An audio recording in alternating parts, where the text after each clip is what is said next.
Hi, everybody. Sorry to be half an hour late. Actually, I was meeting with one of the heads of Facebook to discuss how their system is increasingly going to become the TV station of the future. This will be the television set of the future, and our program, hopefully, will become the Fox News of the future. So, let's hang out together here and see what the future is holding. First of all, I have a very funny story that I saw online. There's a picture. Hillary is calling Trump on the phone, and Hillary says, "Mr. President, I just learned that Ruth Bader Ginsburg has died, and I want you to know that I'd like to take her place." And Trump says, "That's okay with me, but is it okay with the funeral home?" Oh, boy. That is hysterical. Hillary, equally hysterical, wants to be a pastor. She wants to be a minister. There's a book that is coming out by Bill Schild, Shilled, who is a pastor who's worked with Hillary in the past. And he has a book out, Strong for a Moment Like This, The Daily Devotions of Hillary Rodham Clinton. Strong for a moment like this. She talks about how she would like very much to preach and to become a minister of the cloth. I don't know if she envisaged going back to divinity school or anything, or going to it, but that's kind of funny, isn't it? She certainly has the need for atoning down pat. Actually, Hillary's forays into spirituality are fairly interesting. Once she said, as interesting, Ronald Reagan once said, "I don't see how anyone can be no, I'm sorry, he did not say that. Hillary Clinton said, "I don't see how anyone can be a Republican and a Christian at the same time." And by that she meant bypassing abortion and all the other issues, that you have to be willing to vote for lots of social welfare to qualify as a Christian, and Republicans can't make that cut. But that reflects her theology. She's very, very focused on a divine mission to help people and to improve the world. Hillary does not lack for good motivation. She's very, very well motivated. The problem is that she feels she's the last good person on earth. So anything she does is fine, because it's all in the service of a good cause.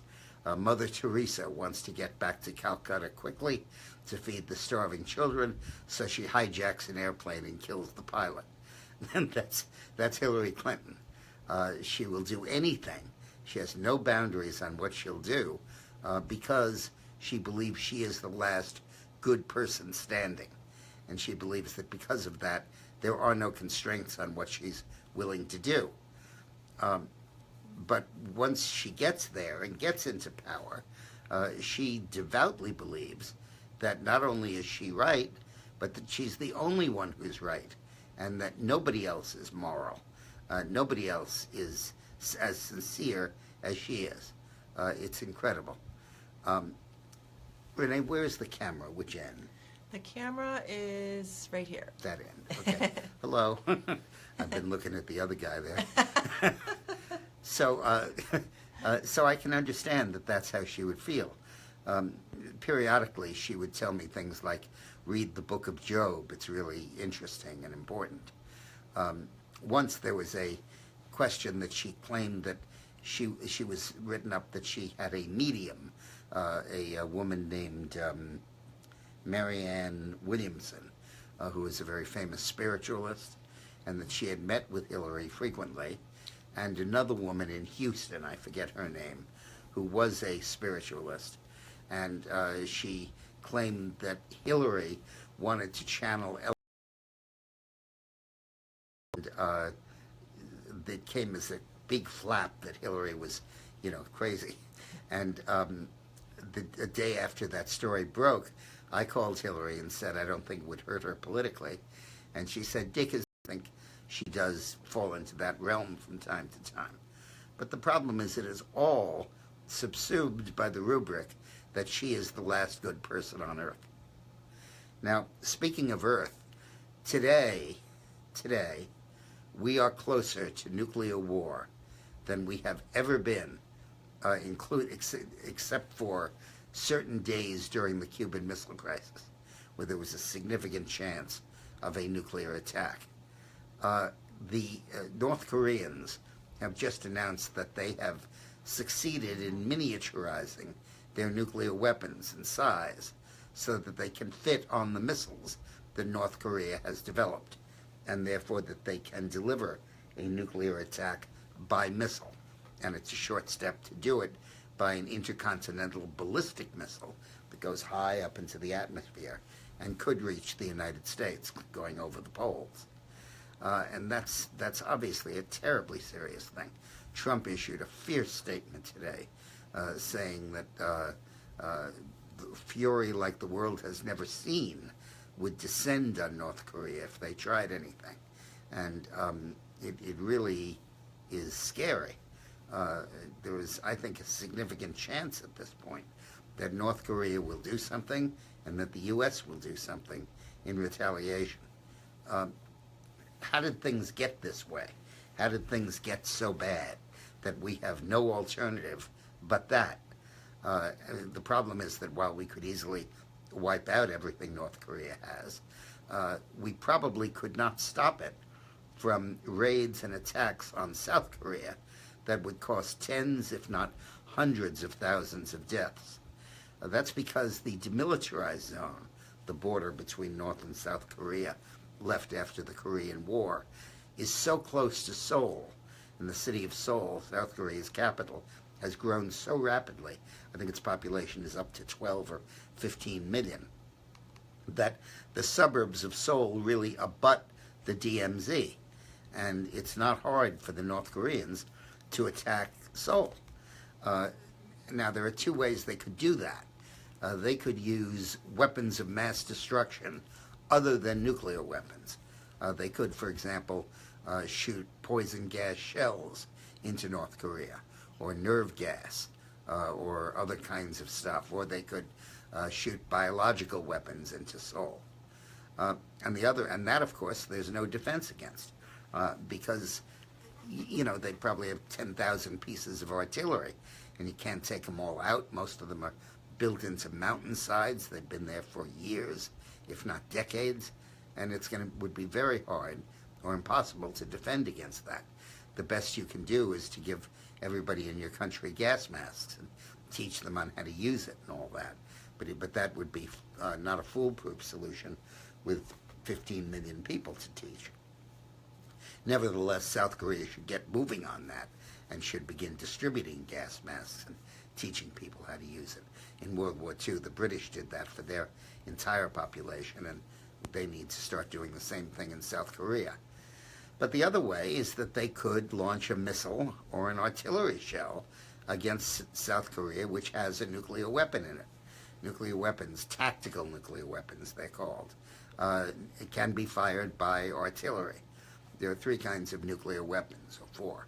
One is intercontinental ballistic missiles that go all the way up into the atmosphere and come down, and those have a range of 5,000 to 10,000 miles, and the North Koreans claim to have such missiles, 2 or 3 of them. The other is IRBMs, intermediate range ballistic missiles, like the stuff that the Palestinians fire at Israel, that has a range of a couple hundred miles, does not go into the stratosphere, but into the upper atmosphere, and that's much easier to defense. Israel has succeeded in stopping any of those from hitting their country. The other is a bomber. North Korea doesn't have a bomber fleet worth talking about.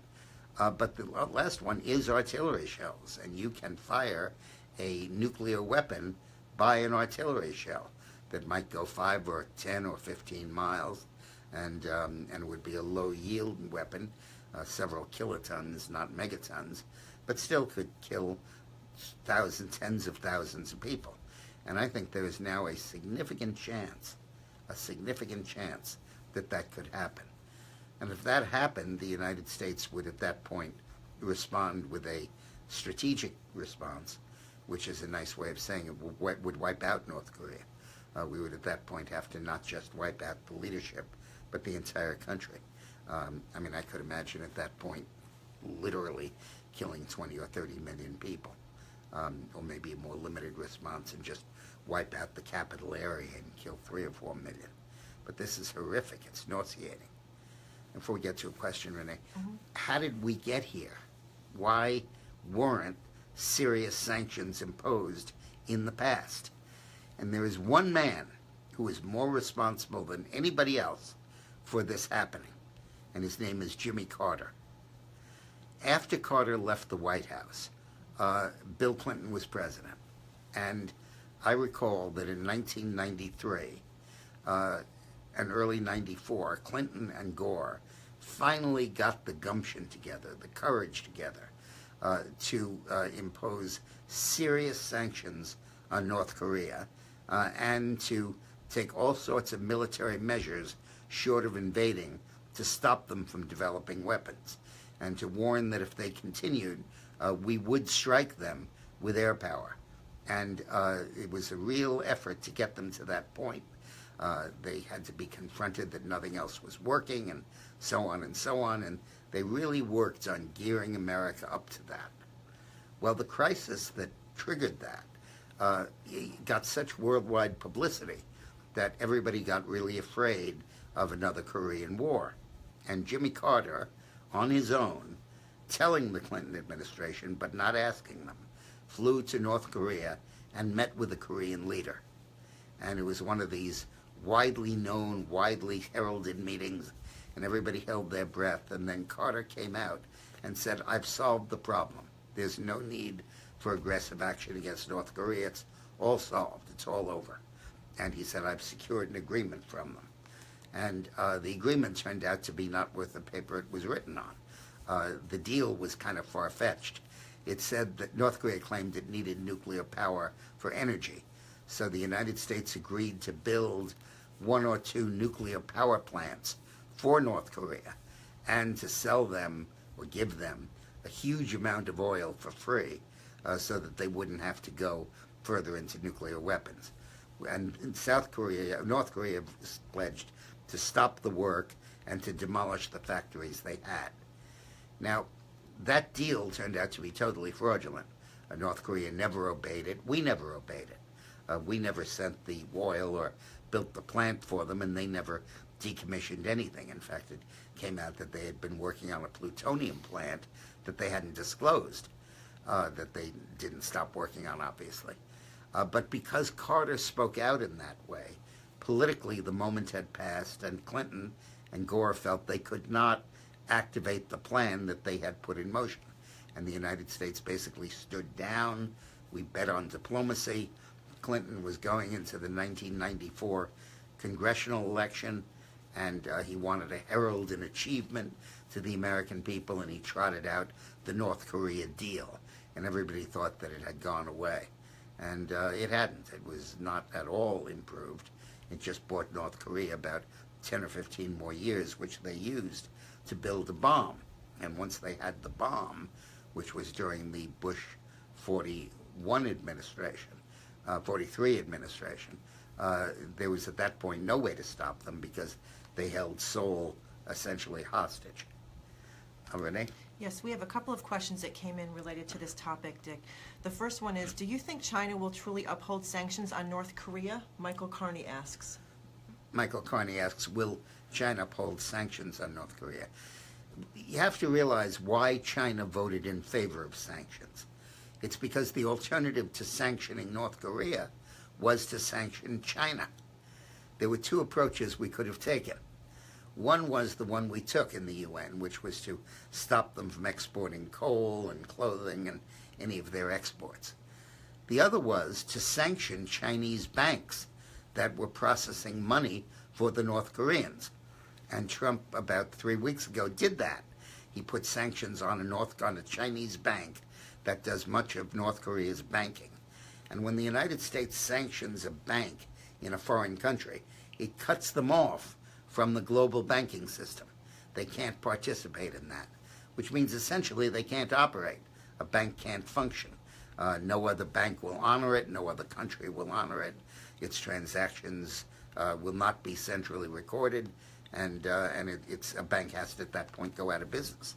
And we imposed those sanctions on a small bank in China that was North Korea's favored bank.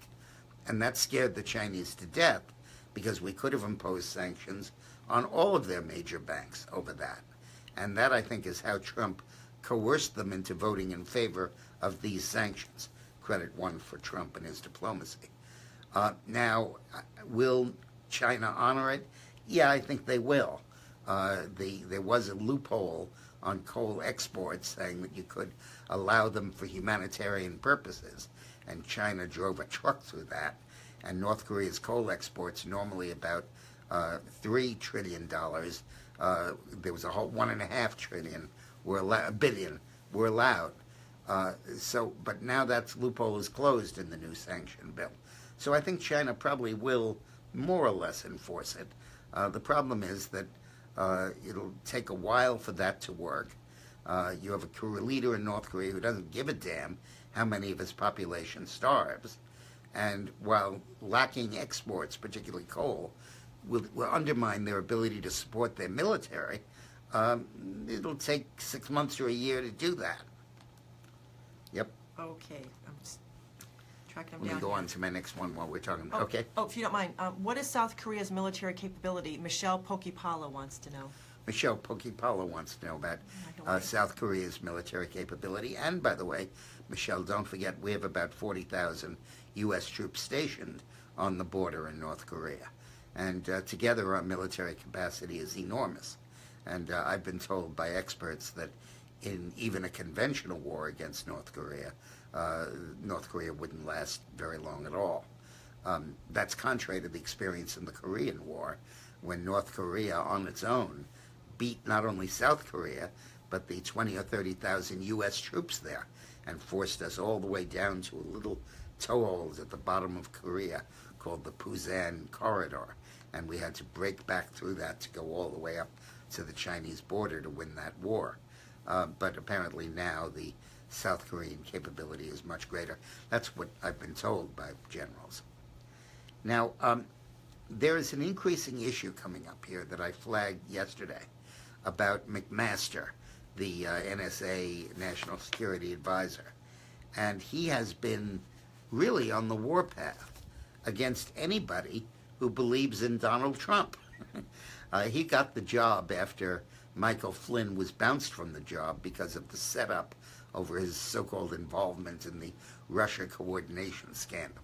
Flynn didn't do anything of the sort. All he did was when we imposed sanctions on Russia, he called the Russian ambassador and said, don't retaliate. Let's work this out after we take office. And for that, he was fired. He didn't tell the vice president and may have lied to the VP, and that led to it. But it was all a setup to get rid of him. Now they have a guy in there, McMaster, who is an absolute Obama type. He's a globalist. He believes in all of the stuff that Obama was pushing. So he just issued a directive saying nobody on his staff could use the phrase radical Islamic Muslim. And it now comes out that when Trump spoke at the ceremony in Warsaw, where he condemned radical Islamic terrorism, McMaster took it out of the text. He deleted it, and Trump put it back in and said it. But this is something that's going to boil over before long. Now, right now, Trump is hemmed in because he's fired like everybody, Spicer and Priebus and Scaramucci. So it's hard to fire somebody else, McMaster. But I think eventually he's going to have to do it because he really has staked up an anti-Trump wing of the Trump administration. Not a healthy thing to do. Dick, what's happening in South Korea in light of these events? Nicholas Lemonakis asks. Nicholas Lemonakis asks, what's going on in South Korea? Appeasement. They just had an election where one of the candidates stood strong against North Korea and the other one wanted to appease them and open negotiations for the reunification of Korea. The appeasement view is that we could accomplish reunification and give the communists in the North certain rights that would secure them against invasion, and they'd leave us alone and behave themselves, which is nonsensical considering the history of North Korea. And they won the election. And right now the appeasers are in charge. To give you an example, the United States deployed 2 Ajax missile units in South Korea that can knock down missiles launched by North Korea. We wanted to put a 3rd one in, and they agreed, and they just came down and said, nope, we don't want the 3rd one in. It would provoke North Korea. So you really have a Chamberlain-style appeasement policy going on there. Now, there has been a very important change in 2 key welfare programs. When I say welfare, I do not just include welfare for checks for mothers of dependent children. I include all federal subsidies that are means tested, not including Social Security, not including Medicare, not including veterans benefits, but including Medicaid, food stamps, housing allowances, and all those other aid programs, Women's Infants Feeding Program, all of which are means tested. Now, under Obama, the percentage of the American people who received these means-tested welfare programs rose from 25% of the country to 32% of the country, which is really, really astonishing. It means that about 1/3 of the country, in effect, is on welfare.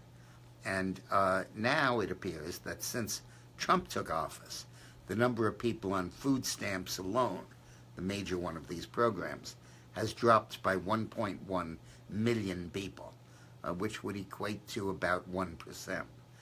So that is great. That's great news. All of these achievements by Trump, nobody's talking about because the liberals don't like them, and they'd rather say that Trump isn't doing anything than to talk about these achievements, which might be popular, except with them. The second thing is that it is now an increasing option being pushed by Health and Human Services at the federal level for states to impose work requirements on Medicaid. We had wanted, in the health care reform bill, the Obamacare Repeal Act, to explicitly allow states to impose work requirements and to offer that as an option. The bill was rejected. But now the administration is saying, the heck with that. We will administratively allow them to impose work requirements. And our jurisdiction allows us the flexibility to make that judgment call. Now, that's very significant. It'll solve the entire Medicaid portion of the Obamacare issue, which is that Medicaid is now soaring in cost. It grew by 18% last year. Medicare, by contrast, is growing by 3 or 4% a year. Social Security by 2% a year. But Medicaid is just soaring. And by imposing work requirements, you probably can dramatically cut Medicaid use. Alabama, in 14 counties or 19 counties, just imposed work requirements for food stamps, and the number of food stamp recipients dropped by 70%. People, they just don't want to enroll if they're going to have to work. And this might be a very effective strategy for achieving at least half of the goal of the Obamacare repeal, limiting that Medicaid program. Dick, do you think we'll be in North Korea by the midterm elections? Chris Bill asks. Will we be in North Korea by the midterm elections? Chris Bill. Yes. I don't think we'll ever be in North Korea. I don't think we're going to invade the country. I don't think there's any need for that. I think what we're planning or will do is an airstrike, which will be devastating, but I don't see occupying North Korea. I'm not sure when we get finished with it, it's going to be occupyable, or we'll just be glowing, because, you know, the consequences of a nuclear attack would be just horrific. This would mark, if North Korea does this, the first time since Nagasaki that an atomic bomb has been used in warfare. And it's unbelievable. We've gone through a Cold War, we've gone through the Korean War, the Vietnam War, about 7 or 8 Middle Eastern wars, 70 or 80 wars around the world involving nuclear powers, and nobody has used the bomb. And now it looks like North Korea might be the first. It's just tragic consequences. Now, this video, as well as the others I do, is sponsored by the Patriot Gold Group. And if there's anything that comes through from today's discussion of events, it's the word insecurity. If a nuclear war were to break out in Korea, that would just completely screw up the economy. It would totally destabilize the markets and create its own mini depression. In that situation, you would find it very good to be invested in gold and silver rather than depending on the fluctuations either of the market or of the dollar. So go to the Patriot Gold Group, which is listed right on the side of this video, patriotgoldgroup.com, patriotgoldgroup.com, or call them at 800-476-5675, 800-476-5675. One of the things that distinguishes the Patriot Gold Group is that they will only charge you for the sale of the metal. They won't charge you consulting fees or finder's fees or other stuff on top of that. So you're really paying for the basic price of purchasing the gold or the silver. So it's worth going there. Yep. Dick, is Iran working with North Korea? Thomas Woodman wants to know. Yeah, Thomas Woodman makes a good point. Iran and North Korea are an item. By the way, I'm just learning that Glenn Campbell passed away. They're posting it on Glenn your... Campbell just passed away. Yeah, people are posting it on your page. So. Too bad. Good guy. Great guy. North Korea is helping Iran develop the bomb, and Iran is helping North Korea develop missiles, because each is further ahead in that area. So it's a marriage made in heaven. That, by the way, begs the question that in about 80 days, Trump is going to have to certify once more that Iran is keeping its deal, honoring the terms of the nuclear treaty. And he bitched and moaned about doing it last time, had to be dragged kicking and screaming into doing it. And I think he may refuse to, and that may throw that agreement up in the air as well. Now, there has been a controversial report that has just been completed in Washington by the federal government, obviously mainly from Obama's people, but finished up by people under Trump, about the extent of climate change in the world. And its conclusions are sobering. They say that the European heat wave of 2003, that there's relatively strong evidence that man-made factors contributed to that extreme weather. And in the United States, the heat wave that broiled Texas, in 2011 was more complicated. That was probably caused more by the El Niños than by climate change. The Australian severe weather that took place in 2013, the record heat, are probably also because of global climate change.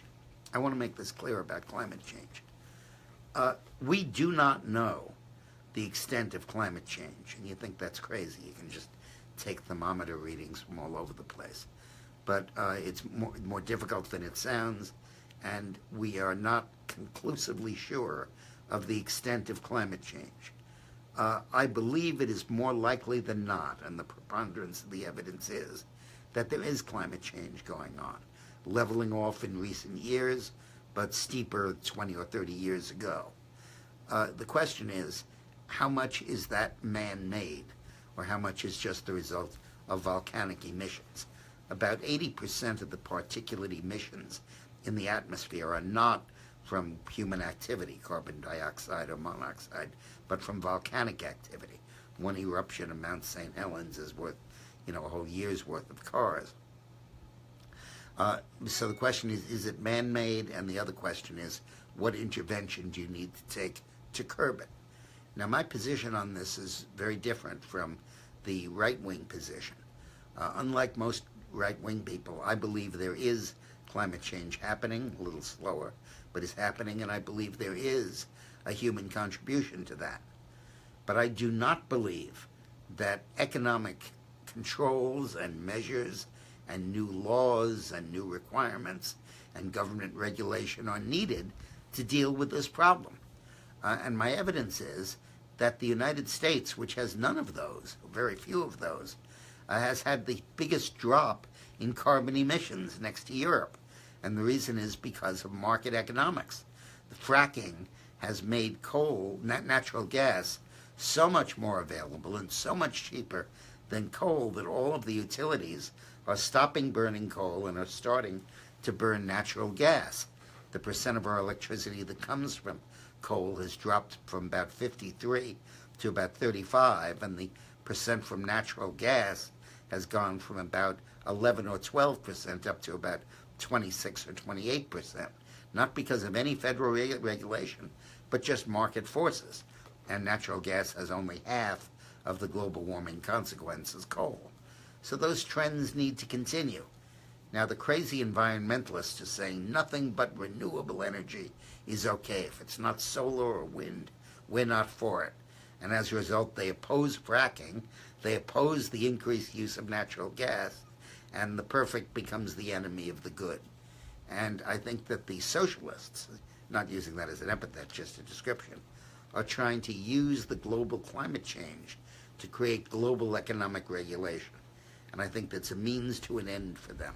And I don't think it's necessary, and I think it's important not to do that. We're getting some new people asking questions, which is great. Why are there no sanctions on Israel? Cornelia Butterfield asks. Cornelia Butterfield asks, why are there no sanctions on Israel? Well, first of all, Israel hasn't done anything wrong, and there's no reason to sanction them. There is a movement called Divest, Sanction, and Boycott, BDS, against Israel. And the leftists, the Palestinian sympathizers, are urging universities and people and governments to boycott anything Israeli. For example, the European Union has now begun to require businesses that make products to put made in the West Bank if they were made in occupied territories, so people will boycott them and not buy them. Look, there's one fundamental fact about Israel and the Arabs. If the Arabs were to stop attacking, there would be no war. If Israel were to stop attacking, there would be no Israel. This is a war entirely caused by one side. Now, they say they're doing it for historic reasons, that they were thrown out of their homes in 1947 and 48 when the State of Israel was established, and they want the right of return. Well, come on, guys. It's 70 years since that happened. You think you might get over it? I mean, do we have a lot of people in the United States who say slaves are entitled to reparations or entitled to take over the home of their former white masters? It's about the same distance and time. And if the Palestinians would just get on with building their economy and building their country, you wouldn't have this problem. As I said in the last video yesterday, 50% of the money that Palestine spends, all of it in foreign aid, most from the United States, goes to pay terrorists to commit acts of terror or to reimburse their families after they've been killed or are imprisoned. Half of it, about 400 million out of the 800 million.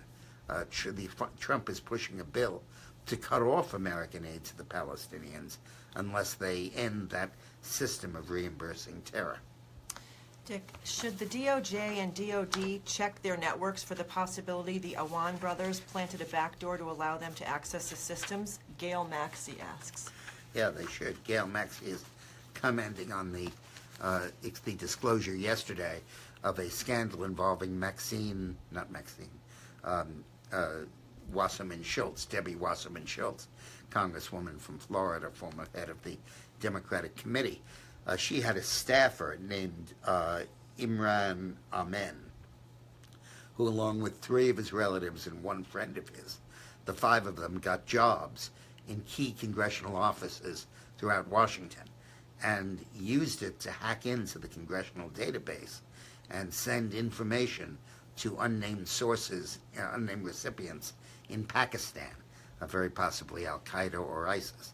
And yes, we should check out to be sure that they haven't hacked into the Defense Department or Justice Department computers either. Now I have some good news. There's been a surge in jobs. Every month you hear 180,000, 200,000 created, but you know, we've been hearing that for a while. But most interestingly, in 2007, at the height of the depths of the Depression, there were 1.9 applicants for every job. Now there's 1.1. And what's going on is that jobs are becoming vacant, not just because people are fired or laid off, but because they quit. And you have as many jobs created or freed by people resigning and leaving as people being fired, but leaving voluntarily. Now, you don't leave a job voluntarily unless you have a pretty good sense that there's an alternative out there. And that's very dramatic evidence that our employment crisis is ending because of Trump's policies, in my view. Now, there's one other thought that's more sobering, though. There has been a big change in the demographics of homeowners in the United States. 45% of all homeowners 10 years ago were over the age of 55. Now, 55% of them are over the age of 55. What that means is that they're not likely to move. That people who are in a home as a transitional thing, a first home or a starter home that we're going to move on, is becoming a thing of the past. The people who are now in homes are very likely staying there because they're not as upwardly economically mobile. And that undermines the confidence that there will be a long-term recovery in the housing market. And it's worth absorbing that info. Now, do we have another question, or shall we Well, we want to go to our award? Go to the contest? Okay. Yeah. Yesterday, I asked you all, or yesterday's group of you all, who had the hardest, and the answer was Harry Truman. And we had 5 people who guessed, who were correct in that. The winner, who had the most articulate discussion of Truman's difficulty, is Jonna Calvarese. Calvarese. Yes. Calverase. Calvarese? Calvarese, I think. Okay. And she gave a very good answer and was, of course, correct. But there were 4 others that were correct also. David Wallace, Megan Luke, Corey West, and Eldona Bryant. So it will be my pleasure to send all 5 of them an autographed copy for free of Eileen's and my new book that comes out on Tuesday. Can't send it till then, but I will then. Called Rogue Spooks, The Intelligence War on Donald Trump. It's a great book. It totally shows what garbage this whole scandal is, how it's fabricated by the foreign intel operations, the CIA, the FBI, and the Democrats, and that it has nothing to do with reality. It's all part of an effort to throw Trump out of office, which I call a coup d'etat. Now, for tomorrow, I'll give away a signed book to the correct answer. Which man ran for president as the nominee of a major party 3 times and lost all 3? Now, I'll give you a hint. There are 2 of them. And to get the book, you got to name both of them. Okay, so I'm going to just interject for one moment. What we're going to do is everyone will answer the question in the video comments and just write on preface, hi everybody, preface your answer with the word contest in big letters so I can pull them out, and that way we'll be able to. Good. So there were 2 people in American history who ran for president, either seeking or having the nomination of one of the 2 major parties. And both of them lost. And they lost 3 times. They didn't get the hint. So who were they? Well, thanks a lot for watching.